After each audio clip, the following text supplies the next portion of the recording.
सोनिया देगी रूही का साथ, जिसके कारण रूही सुकून के कमरे से वह पेंटिंग निकाल देती है। जब रूही को यह एहसास होता है कि उसे उस पेंटिंग को घर से बाहर फेंकना होगा, तभी सुकून के उस पेंटिंग में जाने का समय आ जाता है। जब सुकून को वह पेंटिंग नहीं मिलती तो वह घबरा जाती है और निहार से कहती है कि उसके पास बहुत कम समय बचा है, इसलिए निहार को जल्दी से जल्दी वह पेंटिंग ढूंढकर लानी होगी।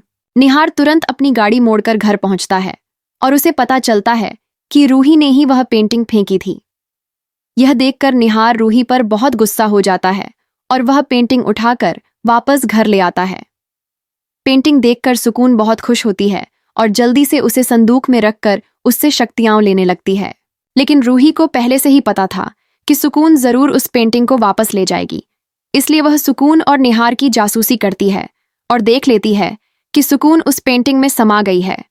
तभी रूही के सामने सारा सच आ जाता है कि सुकून दरअसल एक आत्मा है। यह जानकर रूही के पैरों तले जमीन खिसक जाती है और उसे समझ आता है कि वही आत्मा सुकून है। जब रूही घर वालों को सुकून का सच बताने की कोशिश करती है तो दादी को उस पर बहुत गुस्सा आता है, क्योंकि दादी को लगता है कि रूही निहार और सुकून की शादी रोकना चाहती है। दादी सबके सामने रूही को धमकी देती हैं कि अगर उसने फिर कभी घर की होने वाली बहू के खिलाफ कुछ कहा तो अच्छा नहीं होगा। यह सुनकर रूही चुप हो जाती है। थोड़ी देर बाद सोनिया रूही के कमरे में आती है और कहती है कि उसे रूही पर पूरा विश्वास है। रूही बिल्कुल सही कह रही है। सोनिया कहती है कि अगर निहार ने यह शादी की तो रूही और निहार दोनों की जिंदगी बर्बाद हो जाएगी, इसलिए इस बार सोनिया सुकून के खिलाफ रूही का पूरा साथ देगी। रूही सोनिया को बताती है कि जब तक सुकून के पास वह पेंटिंग है वे उसका कुछ नहीं बिगाड़ सकते, इसलिए पहले उन्हें वह पेंटिंग सुकून से दूर करनी होगी।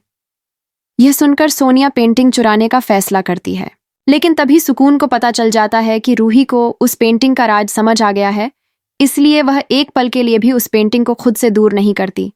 यह देखकर सोनिया के दिमाग में एक आइडिया आता है। वह सुकून के पास जाकर कहती है कि अब उसे भी समझ आ गया है कि सुकून इस घर की बहू बनने के पूरी तरह योग्य है।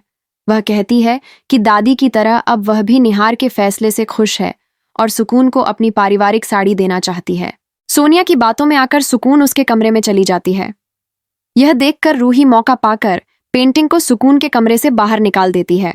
इसके बाद जब सोनिया रूही से पूछती है कि अब आगे क्या करना चाहिए, तो रूही उसे एक बाबा के पास ले जाती है और पूरी कहानी बताती है कि कैसे सुकून उस पेंटिंग के साथ घर आई और अब निहार से शादी करना चाहती है।